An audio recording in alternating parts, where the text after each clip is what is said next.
الله أكبر الله أكبر لا إله إلا الله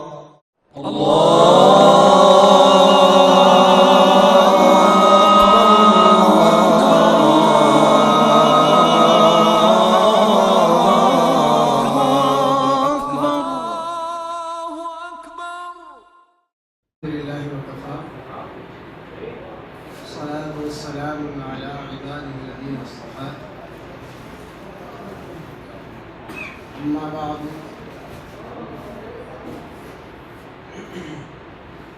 قال الله تعالى في القرآن المجيد والفرقان الحميد فأعوذ بالله من الشيطان الرجيم بسم الله الرحمن الرحيم. اب آواز آ رہی ہے ساتھ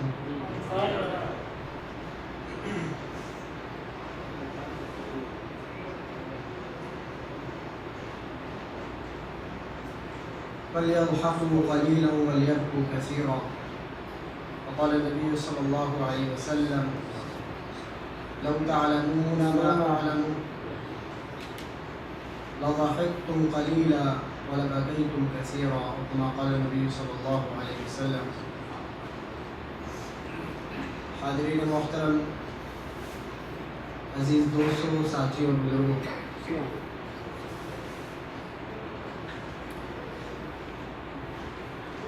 رمضان مبارک کا بابرکت بسعادت خیر و بھلائیوں کا مجموعہ، حسنات اور نیکیوں کا بھرپور مہینہ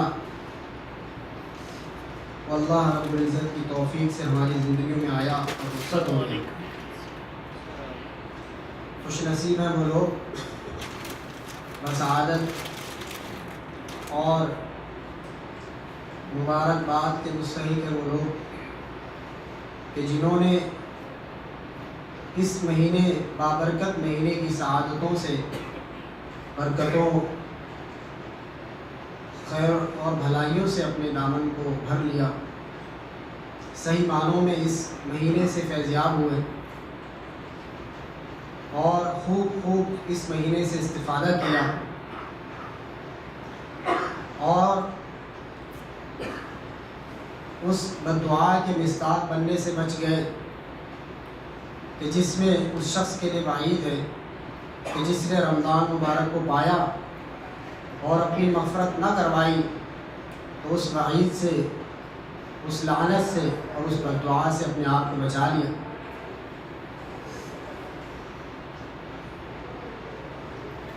رمضان کا مہینہ کہ جس میں ہم نے بڑی کوششیں کی اللہ رب العالمین کی رضوان کے حصول کے لیے، رمضان کے ان گرمیوں کے دنوں کے ہم نے روزوں کو بھی رکھا،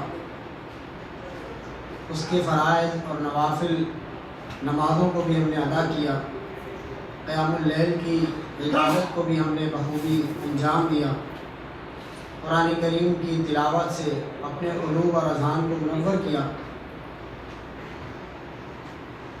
لیکن کیا عبادت وہ صرف رمضان تک ہی منسلک تھی یا رمضان تک ہی محدود تھی؟ کیونکہ اکثر دیکھنے میں آتا ہے کہ احباب رمضان کے مہینے میں تو اس ایک خاص فضا اور خاص ایک ماحول کی مناسبت سے رمضان کے مہینے میں کوشش کرتے ہیں، روزے بھی رکھتے ہیں، قیام اللیل بھی کرتے ہیں، نوافل کا بھی اہتمام کرتے ہیں، فرائض اور واجبات کو بھی ادا کرتے ہیں. لیکن جیسے ہی رمضان کا مہینہ ختم ہوتا ہے، یہاں تک مجھے معلوم نہیں لیکن ہمارے ہند و پاک کے معاشروں کے اندر اگر آپ عید کی فجر کی نماز کے اندر بھی اگر آپ دیکھ لیں تو یہ اندازہ بخوبی ہو جاتا ہے کہ وہ مسجدیں جو رمضان میں سحر و افطار کے اوقات میں بھری ہوا کرتی تھیں، عید کی فجر کی نماز کے اندر وہ مسجد خالی ہو جاتی. یعنی ہماری یہ تفہیم کہ عبادت جو ہے وہ رمضان سے خاص ہے، یہ تفہیم ہماری غلط ہے۔ اللہ رب العالمین نے اپنے کلام مقدس کے اندر فرمایا کہ وما خلقت الجن والانس الا لیعبدون، کہ ہم نے جن و انس کو صرف اپنی عبادت کے لیے پیدا کیا۔ یعنی ہماری تخلیق کا مقصد، ہماری پیدائش کا مقصد، اس دنیا میں ہمیں بھیجنے کا مقصد وہ صرف اور صرف اللہ رب العالمین کی عبادت۔ باقی جو بھی معاملات ہیں، ہمارے شب و روز کی جو مصروفیات ہیں، ہماری کاروباری، سماجی، معاشرتی جو بھی سرگرمیاں ہیں، ہمارے جو بھی گھریلو اور بیرون گھر جو بھی معاملات اور ذمہ داریاں ہیں، وہ ضروریات ہیں، وہ زندگی گزارنے کے اسلوب ہیں، لیکن زندگی کا مقصد نہیں۔ مقصد زندگی ایک مومن کا وہ صرف اور صرف اللہ رب العالمین کی عبادت، اور اس کے لیے کوئی وقت خاص نہیں، کوئی مکان خاص نہیں، کوئی عمر کی کوئی قید نہیں۔ جب سے آپ نے ہوش سنبھالا ہے، جب سے آپ کے اوپر ارکان اسلام واجب ہوئے ہیں، اس وقت سے اللہ رب العالمین کی عبادت، وہ جوانی ہو، وہ بڑھاپا ہو، وہ کسی بھی مقام پر آپ ہو، کسی حیثیت کے اندر ہو، وہ مہینہ رمضان کا ہو یا غیر رمضان کا ہو، وہ ایام کسی مبارک مہینے کو ہو یا عام مہینے کے، وہ دن کے اوقات ہوں یا رات کے اوقات ہوں، ایک مومن اس کی زندگی کا اولین مقصد، اس کا محور اور مرکز، اس کی جو نظر ہے، اس کا جو مقصد ہے، اس کی زندگی کا جو محور ہے، وہ صرف اور صرف اللہ رب العالمین کی عبادت ہو۔ لیکن اکثر یہ بات دیکھنے میں آتی ہمارے معاشروں کے اندر کہ رمضان کے اندر تو احباب خوب محنت کرتے ہیں،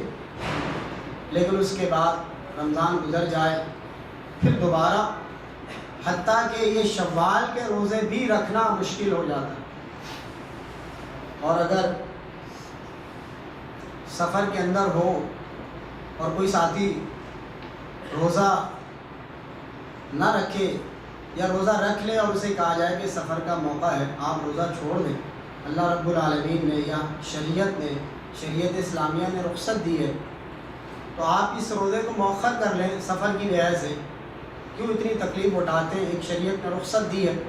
تو وہ جواب یہ دیتے ہیں کہ بھائی رمضان میں تو روزہ رکھ لیتے ہیں، رمضان کے بعد مشکل ہو جاتا ہے۔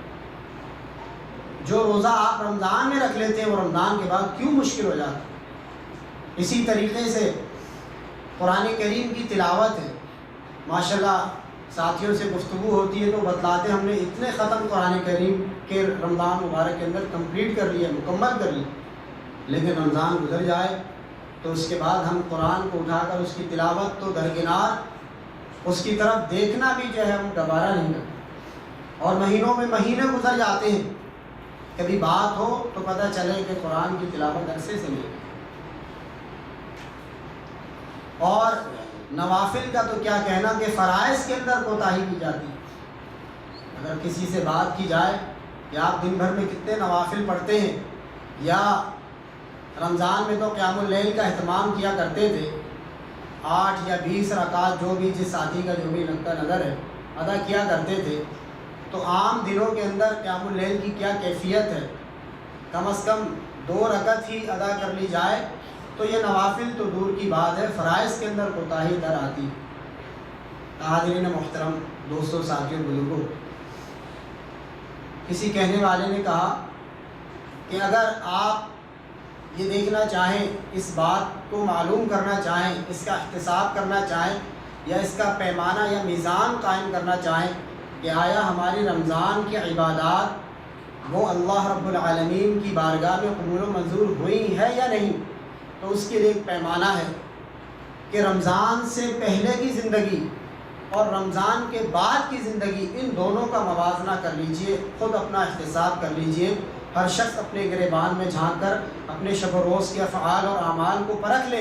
اگر اس کی رمضان سے پہلے کی زندگی اور رمضان کے بعد کی زندگی وہ سیم ہے، وہ سوا ہے، وہ برابر ہے، تو سمجھ لے کہ اس کی عبادت اللہ کی بارگاہ میں قبول نہیں ہوئی۔ لیکن اگر وہ یہ محسوس کرتا ہے اپنے شب و روز پہ، اپنے ایام پر، اپنی جو ہے وہ زندگی کی مصروفیات پر، رمضان کے بعد اور رمضان سے پہلے اس میں ایک واضح فرق نمایاں محسوس کرتا ہے کہ کہ واقعتاً اس کی زندگی کے اندر ایک بڑی تبدیلی آ چکی ہے، اس کے احساسات کے اندر، اس کی فکر اور سوچ کے اندر، اس کے افعال اور اعمال کے اندر ایک بڑی واضح تبدیلی آ چکی ہے، تو پھر وہ یہ محسوس کر لے، وہ یہ جان لے، یا اسے یہ خوشخبری ہو کہ اللہ رب العالمین نے اس کی رمضان کی عبادات کو قبول و منظور فرمایا، کیونکہ یہ مہینہ یہ تبدیلی کا مہینہ ہے، یہ ایک انقلابی مہینہ ہے کہ جو زندگیوں کے اندر انقلاب لے آتا ہے۔ تو اگر ہماری زندگی میں کوئی چینج نہیں آتا،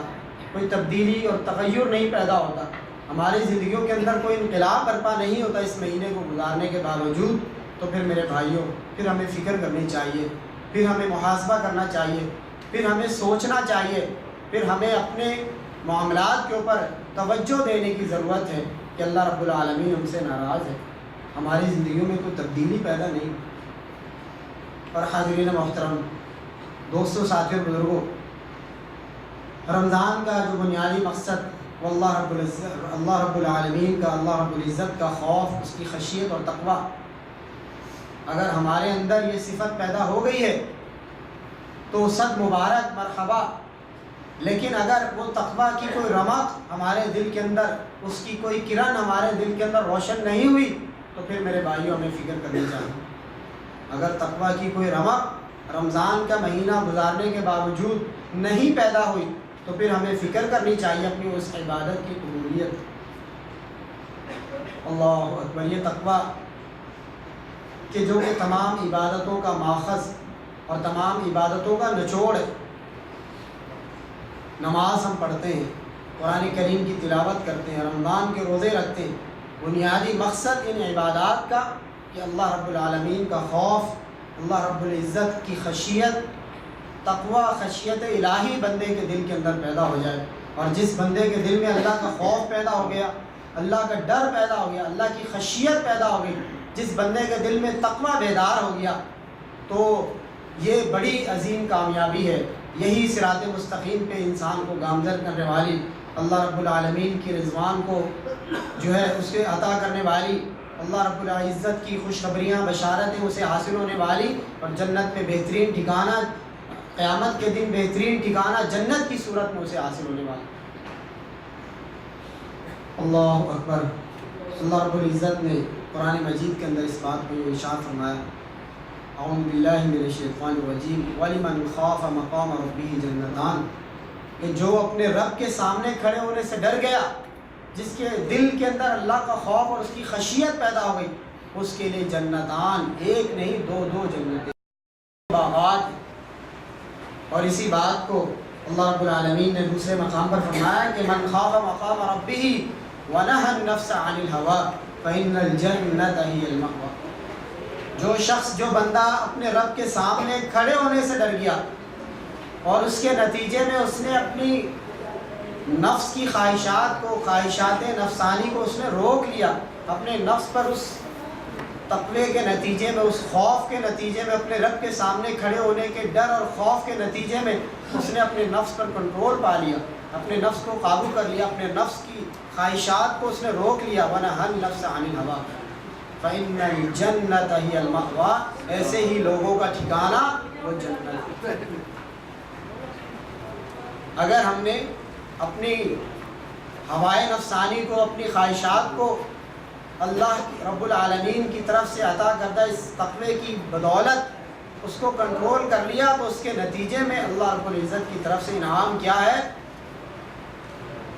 فَإِنَّ الْجَنَّةَ هِيَ الْمَأْوَىٰ، ایسے لوگوں کا ٹھکانہ وہ جنت ہے۔ حاضرین محترم، اللہ رب العزت نے حدیث قدسی ہے، پیارے پیغمبر علیہ السلام ارشاد فرماتے ہیں کہ جس بندے کا جسم اللہ کے خوف سے لرز جائے، جس بندہ مومن کا جسم اللہ کے خوف سے لرز جائے، تو اس کے جسم سے گناہ ایسے جھڑ جایا کرتے ہیں جیسے خزاں کے موسم میں، پت جھڑ کے موسم میں خشک پتے درختوں سے جھڑ جایا۔ ہمارے جسم سے اگر ہمارے دل میں اللہ کا خوف بیدار ہو گیا، اللہ کے خوف اور خشیت کی بدولت ہمارا جسم کانپ جائے، لرز جائے، اس جہنم کا تصور کر کے، اس قیامت کی ہولناکیوں کا تصور کر کے، اللہ کے غضب کا تصور کر کے اللہ کی کبریائی، اس کی جبروت، اس کی بڑائی کا تصور کر کے اگر ہمارے دل لرز جائیں، ہمارا جسم کانپ جائے تو یہ کوئی چھوٹا عمل نہیں۔ فرمایا کہ اس کے نتیجے میں انسان کے گناہ اس کے جسم سے ایسے جھڑ جایا کرتے جیسے پتجھڑ کے موسم میں خشک پتے درختوں سے گر جایا۔ اللہ اکبر۔ دوسرے مقام پر پیارے پیغمبر علیہ الصلوۃ والسلام نے ایک اور حدیث قدسی کے اندر ارشاد فرمایا، اللہ رب العزت فرماتے ہیں کہ وَعِزَّتِي لَا أَجْمَعُ عَلَىٰ عَبْدِي خَوْفَيْنِ او امنیین، او کما قال نبی صلی اللہ علیہ وسلم۔ اللہ رب العالمین اس حدیث کے اندر جو کہ حدیث قدسی ارشاد فرماتے ہیں کہ مجھے اپنی عزت کی قسم، وعزتی، مجھے اپنی عزت کی قسم، لا اجمع علی عبدی، میں کبھی بھی اپنے بندے پر یہ دو کیفیات کو جمع نہیں کروں گا، امنیین او خوفین، کبھی بھی اپنے بندے پر کبھی دو خوف یا فرمایا کبھی دو امن اس کے اوپر جمع نہیں۔ اس کا مفہوم کیا ہے؟ اس کا مطلب کیا ہے؟ مطلب یہ کہ جو شخص دنیا کے اندر اگر اللہ رب العالمین کا خوف اس کے دل میں تھا تو پھر اسے قیامت کے دن کا خوف نہیں ہوگا، یا قیامت کے دن اس کے اوپر خوف طاری نہیں ہوگا۔ وہ اطمینان کے اندر ہوگا، وہ سکون کے اندر ہوگا، وہ طمانیت کے اندر ہوگا، وہ سکینت کے اندر ہوگا۔ قیامت کے دن پھر اسے کسی قسم کا خوف لاحق نہیں ہوگا۔ اگر اس نے دنیا میں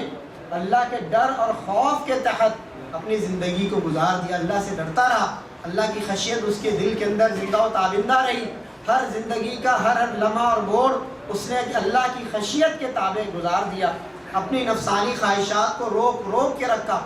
زندگی کے ہر لمحے میں، ہر موڑ پہ، ہر قدم پہ، زندگی کے ہر شعبے کے اندر وہ کوئی بھی معاملہ کرنے سے پہلے وہ یہ دیکھ لیا کرتا تھا، اسے یہ خوف دامن گیر ہوا کرتا تھا کہ کہیں اس عمل کے نتیجے میں میرا رب مجھ سے ناراض تو نہیں ہو جائے گا۔ جس بندے کا یہ عمل رہا، ڈر ڈر کے اس نے اللہ رب العالمین کے خوف کے تحت، تقوی کے تحت جس بندے نے اس دنیا کی زندگی کو گزارا تو قیامت کے دن اسے پھر کسی قسم کا خوف نہیں، وہ اللہ رب العالمین کے عرش کے سائے میں سکینت کے اندر، اطمینان کے اندر۔ اور پھر فرمایا کہ دو امن، مجھے اپنی عزت کی قسم، دو امن اپنے بندے پر میں جمع نہیں کروں۔ وہ دو امن کیسا؟ کہ اگر کوئی بندہ دنیا کے اندر امن سے رہا، بے فکری کی زندگی گزاری، ٹینشن فری ہو کر اس نے زندگی کو گزارا، اللہ رب العالمین کی خشیت سے، خوف سے، تقوی سے اپنے آپ کو خالی کر لیا، اور جیسے چاہو جیو کے اوپر کاربند رہا، اپنی نفسانی خواہشات کی پیروی کرتا رہا، اور انہی کے پورا کرنے میں، انہی کے پیچھا کرنے میں زندگی کو اس نے گزار دیا، لذات کی اور خواہشات کی تلاش میں، اور اللہ کے خوف اور خشیت سے بے امن ہو کر، اور آخرت کے عذاب سے بے امن ہو کر، قیامت کی ہولناکیوں سے اور جہنم کے عذابوں سے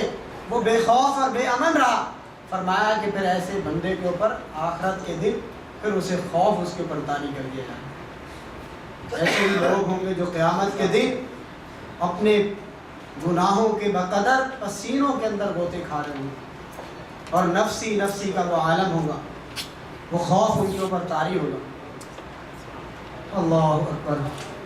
حدیث کے اندر آتا ہے، پیارے پیغمبر علیہ الصلوۃ والسلام نے فرمایا کہ سب آتے ہیں یظلهم اللہ فی ظلہ لا ظل الا ظلہ، کہ رجل طلبت ذات منصب وجمال فقال انی اخاف اللہ، کہ دنیا کے اندر جس شخص کو برائی کی آفر ہوتی ہے، بہت خوبصورت پرکشش اسے آفر ہوتی ہے، وہ دنیا کے اندر اسے بہت قسم کی تحریص و ترغیب کا جو ہے سامنا کرنا پڑتا ہے، لیکن یہ اللہ کا خوف اسے ایسے کسی قدم کو اٹھانے سے بچا لیتا ہے، اور جب اسے کوئی برائی کی آفر کرتا ہے وہ جواب میں کہتا ہے کہ انی اخاف اللہ، میں اللہ سے ڈرتا ہوں، اور اللہ کے ڈر اور خوف کی وجہ سے اس برائی سے بچ جاتا ہے، تو اللہ رب العالمین ایسے شخص کو قیامت کے دن، کہ جس دن سورج میل کے فاصلے پر ہوگا، آج دنیا کے اندر آپ اسی موسم میں دیکھ لیں کتنی گرمی ہے، اور سورج ہم سے کروڑوں میل کے فاصلے پر ہے۔ جو حضرات، جو احباب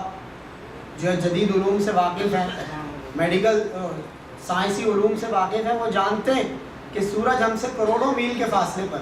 لیکن آج یہ دنیا کی گرمی جس میں سورج ہم سے کروڑوں میل کے فاصلے پر ہے، آج ہم سے یہ برداشت نہیں ہوگی۔ یہ جون جولائی کے مہینے ہم پر بڑے گراں گزرتے ہیں، اور خاصتاً یہ مملکت عربیہ کے اندر تو گرمی کی شدت ہے، تو یہ ہم سے برداشت نہیں ہوتی، تو قیامت کا دن کہ جس دن سورج میل کے فاصلے پر ہوگا، لوگ اپنے گناہوں کے بقدر پسینوں میں غوطے کھا رہے ہوں گے، اور اللہ کے عرش کے سائے کے علاوہ کوئی سایہ نہ ہوگا، اللہ کے عرش کے سائے کے علاوہ کوئی سایہ نہ ہوگا، تو اللہ رب العالمین ایسے شخص کو اپنے عرش کے سائے کے نیچے جگہ دیں گے، اپنا سایہ اللہ رب العالمین اسے عطا کریں گے۔ اور دوسرا وہ شخص وَرَجُلًا ذَكَرَ اللَّهُ خَالِيًا فَفَاضَتْ عَيْنَاهُ، اس آدمی کو بھی اللہ رب العالمین اپنا سایہ عطا فرمائیں گے کہ جس دن اللہ کے سائے کے علاوہ کوئی سایہ نہ ہوگا، کہ جب کوئی شخص تنہائی کے اندر ہو اور اللہ کے خوف کے ساتھ ذَكَرَ اللَّهُ خَالِيًا فَفَاضَتْ عَيْنَاهُ، اس نے اللہ کا ذکر کیا تنہائی میں، خلوت میں، لوگوں سے کی نگاہوں سے، لوگوں کی نظروں سے اوجھل ہو کے اس نے اللہ کا ذکر کیا، اللہ کو یاد کیا، اللہ کی عبادت کی، اور اسی تنہائی میں اسے اللہ کا خوف اتنا دامن گیر ہوا، اتنا اس کے اندر یہ خشیت کا جذبہ اتنا بڑھ گیا کہ اس کی آنکھوں سے آنسو بہہ پڑے اللہ کے خوف کی وجہ سے، اللہ کی خشیت کی وجہ سے۔ فرمایا کہ ففاضت عیناہ، جس بندے کے آنسو اس کی آنکھوں سے اللہ کے خوف سے بہہ پڑے اور وہ تنہائی کے اندر اللہ کا ذکر کر رہا ہو، ایسے شخص کو، ایسے بندے کو بھی اللہ رب العالمین قیامت کے دن اپنا سایہ عطا فرمائے۔ تو میرے بھائیوں، یہ رمضان کا حاصل،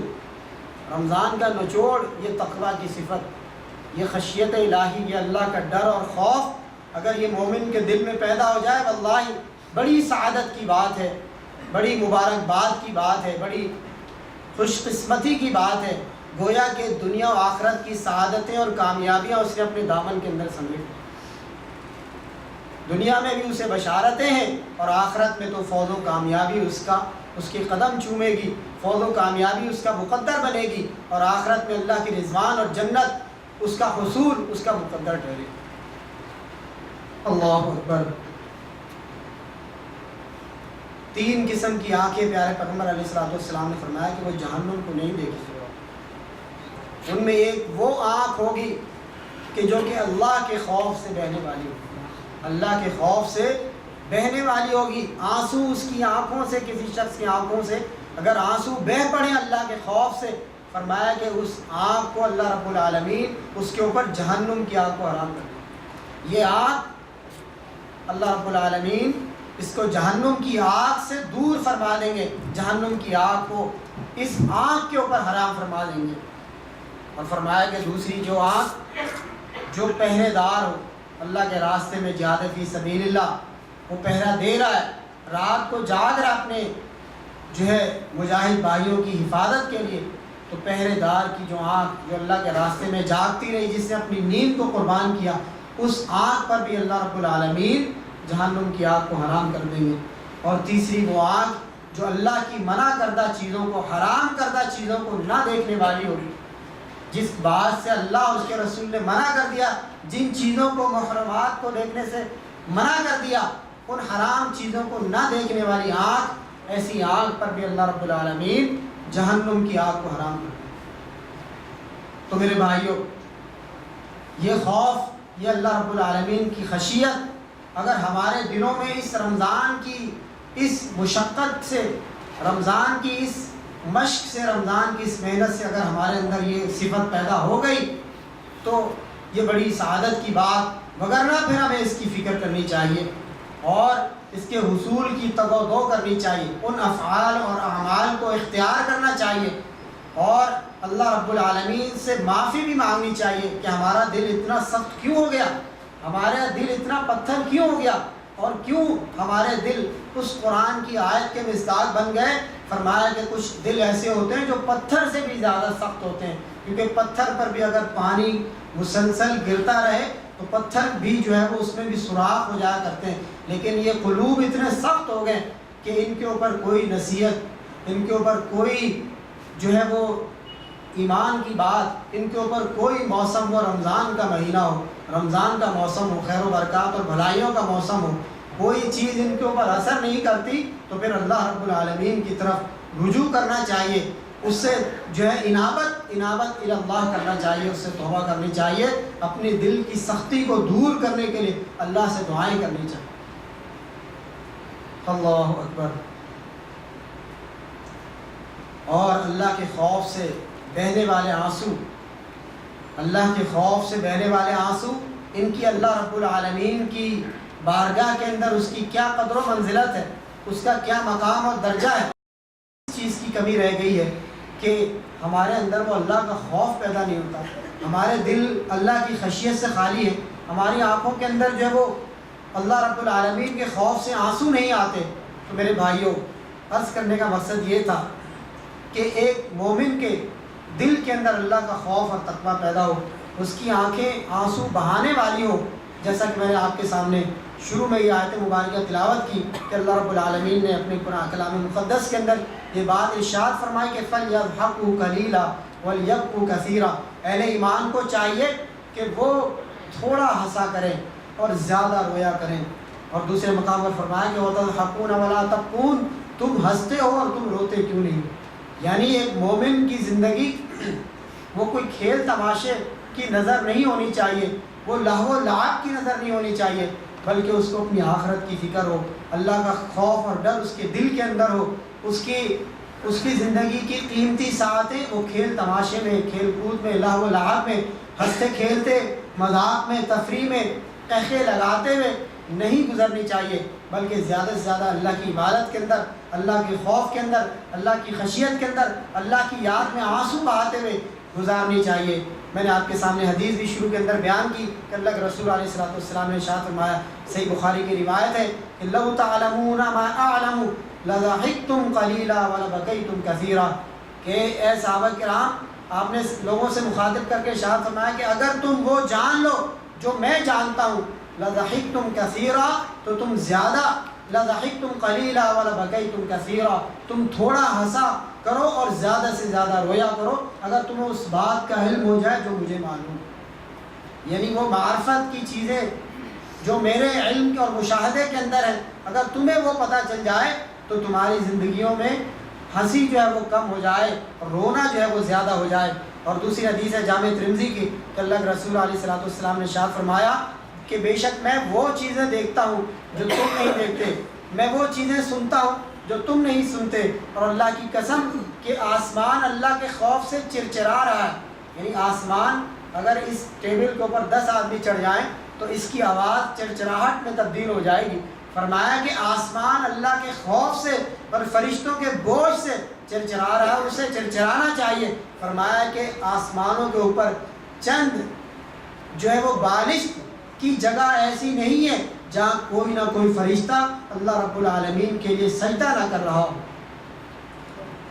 آسمانوں کے اندر کوئی چند بالش جگہ ایسی نہیں جہاں کوئی نہ کوئی فرشتہ سجدہ نہ کر رہا ہو۔ تو یہ کیفیات اللہ کے رسول علیہ الصلوۃ والسلام نے ارشاد فرمایا۔ اور قرآن اقوال میں سے حضرت عیسیٰ علیہ الصلوۃ والسلام کا ایک قول سیر اعلام النبلاء کے اندر فرمایا کہ جنت میں اس کے لیے طوبہ ہے، خوشخبری ہے۔ طوبہ خوشخبری کے لیے بھی اور ایک درخت کے لیے بھی استعمال ہوتا ہے کہ جو شخص اپنی خطاؤں پر ندامت کے آنسو بہائے اور اپنی زبان کی حفاظت کرے، جنت میں اس بندے کے لیے طوبہ خوشخبری ہے۔ حضرت امام نووی رحمۃ اللہ علیہ ارشاد فرماتے ہیں کہ قرآن کی تلاوت کے وقت رونا، قرآن کی تلاوت کے وقت اللہ کی خوف سے اور اللہ کی خشیت سے رونا، یہ صالحین کا شیوا، صالحین کا طریقہ، نیک لوگوں کا وتیرہ رہا ہے۔ اور میرے بھائیو، ہم بھی دیکھیں کہ ہم بھی قرآن کی تلاوت کرتے ہیں صبح و شام، اگر پوچھا جائے تو بھائی کہے گا میں نے اتنے ختم کر دیے رمضان میں سال میں اتنے ختم کر لیتا ہوں، لیکن کبھی وہ ایمان کی وہ کیفیت، دل کی خشیت کی وہ کیفیت پیدا نہ ہوئی جو آنکھوں سے آنسوؤں کو لے آئے۔ حضرت عبداللہ بن عمر بن عاص رضی اللہ تعالیٰ عنہ فرمایا کرتے تھے کہ اللہ کے خوف سے آنسو بہانا 1000 دینار صدقہ کرنے سے زیادہ محبوب ہے مجھے۔ حضرت عبداللہ بن عمر بن عاص فرمایا کرتے تھے کہ اللہ کے خوف سے ایک آنسو بہانا اللہ کے راستے میں 1000 دینار خرچ کرنے سے مجھے زیادہ محبوب اور پسندیدہ۔ اور حضرت مالک بن دینار ایک دن بیان کر رہے تھے، نصیحت کر رہے تھے، اسی طرح درس دے رہے تھے، تو حاضرین میں سے خوشب رحمۃ اللہ علیہ انہوں نے رونا شروع کر دیا. فرمایا کہ ابو بشر روتے رہو، روتے رہو، جو بندہ اللہ کے خوف سے روتا ہے اللہ رب العالمین اس پر رحم فرماتا ہے اور اسے جہنم کی آگ سے آزاد فرما دیتا ہے. اور ایک اور یہ قول یزید بن میسرہ رحمۃ اللہ علیہ فرماتے ہیں، یہ ہمارے اسلاف کے، ہمارے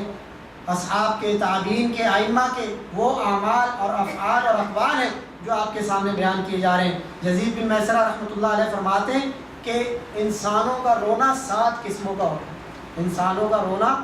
7 قسموں کا، 7 وجوہات، 7 اسباب کی وجہ سے انسان ان کی آنکھوں سے آنسو بہہ پڑتے ہیں اور وہ روتے ہیں. لیکن خشیت الہی سے رونا، اللہ کے ڈر اور خوف سے رونا، فرمایا کہ وہ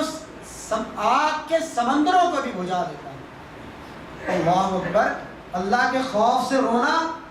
وہ آگ کے سمندروں کو بھی بجھا دیتا ہے. آگ سمندروں کے برابر ہی کیوں نہ ہو، لیکن اللہ کے خوف سے اگر انسان روتا ہے تو اللہ کی طرف سے ان آگ کے سمندروں کو بھی، گویا کہ جہنم کی آگ کتنی ہی سخت کیوں نہ ہو، کتنی زیادہ کیوں نہ ہو، کتنی گرم کیوں نہ ہو اور کتنی ہی بڑی کیوں نہ ہو کہ جس میں ایک پتھر ڈالا جائے تو 70 سال کے بعد اس کی تہہ میں پہنچتا، لیکن اگر اللہ کے خوف سے آپ نے آنسو بہا دیے تو اللہ رب العالمین آپ کے لیے اس آگ کو اپنی رحمت سے بجھا دے. اور سنن ترمذی کی یہ روایت ہے کہ اللہ کے رسول علیہ الصلوۃ والسلام فرمایا کہ لا یلج النار رجلا بکا من خشیۃ اللہ حتی یعود اللبن فی الضرع، کہ جو بندہ اللہ کے خوف سے روتا ہے، اللہ کی خشیت سے جس کی آنکھوں سے آنسو بہہ پڑے، تو وہ بندہ، وہ آدمی، وہ انسان کبھی آگ میں داخل نہیں ہوگا یہاں تک کہ دودھ واپس تھنوں میں چلا جائے. جیسے دودھ کا واپس تھنوں میں جانا ناممکن ہے، امپاسبل ہے، فرمایا کہ اسی طرح اس انسان کا جو اللہ کے خوف سے رونے والا ہو اس کا جہنم کی آگ میں جانا ناممکن ہے، ناممکنات میں سے. تو میرے بھائیوں، دل کی نرمی کے چند اسباب میں آپ کے سامنے بیان کر کے اپنی بات کو ختم کرتا ہوں کہ دل کن چیزوں سے نرم ہوتا ہے اور کون سے وہ اعمال اور افعال ہیں کہ جن کو اختیار کرنے سے ہمارے دل نرم ہو جائیں اور ہماری آنکھیں اللہ کے خوف سے بہنے والی ہو، ہمارے اندر بھی خشیت الہی پیدا ہو، ہمارے اندر بھی اللہ کا تقویٰ، ڈر اور خوف پیدا ہو اور ہماری آنکھیں بھی رونے والی ہو اللہ کے خوف سے. ان میں سب سے پہلی چیز اللہ رب العالمین کے کلام کی تلاوت، اس کے اندر تدبر، تفکر اور اس کی تفہیم، یہ ضروری ہے. یعنی آپ قرآن کی تلاوت کریں، پھر اس کی تفہیم کریں، اس کے اندر تدبر اور تفکر کریں. یہ قرآن آپ کے دلوں کی کھڑکیوں کو کھولے گا، آپ کے دل کو نرم کرے گا. حدیث میں آتا ہے کہ اللہ کے رسول علیہ الصلوۃ والسلام نے حضرت عبداللہ بن مسعود رضی اللہ تعالیٰ عنہ کو ارشاد فرمایا کہ عبداللہ مجھے قرآن سناؤ. تو حضرت عبداللہ بن مسعود فرمانے لگے کہ اللہ کے رسول آپ تو صاحب قرآن ہیں، یہ وحی تو آپ کے اوپر نازل ہوتی ہے، میں آپ کو قرآن سناؤں؟ فرمایا کہ مجھے دوسروں سے سننا وہ زیادہ اچھا لگتا ہے. حضرت عبداللہ بن مسعود رضی اللہ تعالیٰ عنہ نے تلاوت شروع کی. جب ایک آیت پر پہنچے جس میں آیات عذاب کی جو ہے وہ اس کے اندر وعیدیں تھی اور ان طرح کے معاملات جو ہے وہ اس کے اندر ذکر تھی، اللہ تعالیٰ کی وعیدیں، تو دیکھا حضرت عبداللہ بن مسعود نے کہ آپ علیہ الصلوۃ والسلام کی آنکھوں سے آنسو بہہ رہے ہیں. تو یہ قرآن کے اندر تدبر اور تفکر اور تفہیم، قرآن کی تلاوت، یہ انسان کے دل کی کھڑکیوں کو کھول دیتا ہے، اس کو نرم کر دیتا ہے. محمد بن ناجیہ اسلاف میں سے، تابعین میں سے، فضیل رحمۃ اللہ علیہ کے پیچھے نماز پڑھی. جب وہ اس آیت مبارکہ کے قریب پہنچے، اس کی تلاوت جب کرنے لگے کہ خذوہ فغلوہ ثم الجحیم صلوہ، تو ان آیات پر رونا شروع کیا. روتے روتے غشی طاری ہو گئی اور گر پڑے. تو لوگوں نے پھر ان کو اٹھایا اور کسی صاحب نے، کسی آدمی نے ایک اور امام سے ان کے بارے میں پوچھا، حضرت فضیل کے بارے میں، کہ یہ اکثر روتے ہی کیوں رہتے ہیں؟ تو انہوں نے جواب دیا کہ جس کے دل اللہ کے خوف سے نرم ہو جائیں اور جن کے دلوں میں اللہ کے خوف سے زخم ہو جائیں تو وہ دل ہمیشہ رویا ہی کرتے ہیں. اللہ اکبر. تو حاضرین محترم، دوسری چیز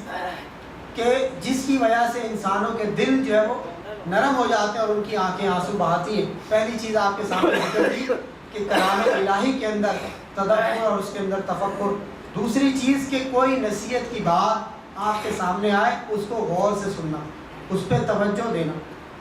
اس کے اوپر کان دھرنا، نصیحت کو غور سے سننا. اسی لیے اللہ رب العالمین نے قرآن مجید کے اندر یہ بات بارہا ارشاد فرمایا کہ وَذَكِّرْ فَإِنَّ الذِّكْرَىٰ تَنفَعُ الْمُؤْمِنِينَ، کہ ایمان والوں کو نصیحت کیجئے، یہ نصیحت ایمان والوں کو فائدہ دے. آج کے دور میں آپ کسی کو نصیحت کریں تو وہ یہ جواب دیتے ہیں بھائی ہمیں سب کچھ معلوم ہے. ٹھیک ہے، یہ جدید دور ہے اور ٹیکنالوجی کا دور ہے، انفارمیشن کا دور ہے، اور بہت سارے احباب کو بہت ساری چیزیں پتہ ہیں، لیکن اگر کوئی نصیحت کی بات، دین کی بات اگر ذکر کی جائے، اس سے بندے کا ایمان تازہ ہوتا ہے، اس سے انسان کے اندر خوف اور خشیت پیدا ہوتی ہے. تو اس لیے نصیحت کو سننا اور اس پر کان دھرنا، دین کی بات کو سننا، دین کی مجلسوں کو اٹینڈ کرنا، دین کی محفلوں کے اندر شرکت کرنا، اللہ اور اس کے رسول کی تعلیمات کو سننا، تو یہ چیز بھی انسان کے ایمان میں اضافے کا، دل کی نرمی کا اور آنکھوں سے آنسوؤں کے بہانے کا سبب بنتا ہے. اور لطائف المعارف کے اندر یہ لکھا ہے کہ یہ نصیحت یہ کوڑے کی طرح ہوتی ہے. جس طرح کوڑا انسان کے اوپر برستا ہے تو اس کی تکلیف، اس کی شدت انسان محسوس کرتا ہے، اسی طرح نصیحت بھی ایک کوڑے کی طرح کہ جب انسان سنتا ہے تو اس کے احساسات پر، اس کے جذبات پر، انسانی جسم کے اوپر اس کے اثرات مرتب ہوتے ہیں. آپ نے یہ بات، اس کا مشاہدہ اور تجربہ کیا ہوگا کہ بعض اوقات ایمانی کیفیت اس طرح کی طاری ہوتی ہے، کوئی قرآن کی تلاوت بہت خوبصورت اچھی آواز میں قرآن، قاری قرآن امام صاحب پڑھ رہے ہیں، یا عذاب کی آیات آئی ہیں اور وہ ان کی تلاوت کرتے ہوئے ان کو رونا آ گیا، ان کا دل نرم ہو گیا، تو پیچھے والوں پر بھی وہ کیفیت طاری ہو جاتی ہے، حتیٰ کہ انسان کے جو رونگٹے ہیں وہ بھی کھڑے ہو جاتے ہیں. یہ ایک مشاہدہ اور تجربہ ہے. تو فرمایا کہ نصیحت جو ہے وہ ایک کوڑے کی طرح، کہ انسان کے اوپر جس طرح کوڑا اثر کرتا ہے تو نصیحت بھی اس کے اوپر اثر کرتی ہے، اور جتنی زیادہ شدت کی چوٹ ہوگی اتنا ہی زیادہ جو ہے وہ اس کا اثر ہوگا. اور تیسری وہ چیز کہ جس سے ہم اپنے دلوں کو نرم کر سکتے ہیں اور خشیت الہی ہم اپنے اندر پیدا کر سکتے ہیں، وہ اپنی غلطیوں کی یاد دہانی اور ندامت. انسان کو چاہیے کہ اپنا احتساب کریں.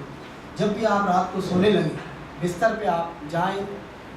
تو سونے سے پہلے اپنے دن بھر کے معمولات کے اوپر غور کریں اور یہ سوچیں، فکر کریں کہ کہاں کہاں مجھ سے غلطیاں ہوئی ہیں، اللہ کی نافرمانی کا کام ہو گیا. تو ان غلطیوں اور کوتاہیوں کو یاد کریں اور ان پر ندامت کا اظہار کریں.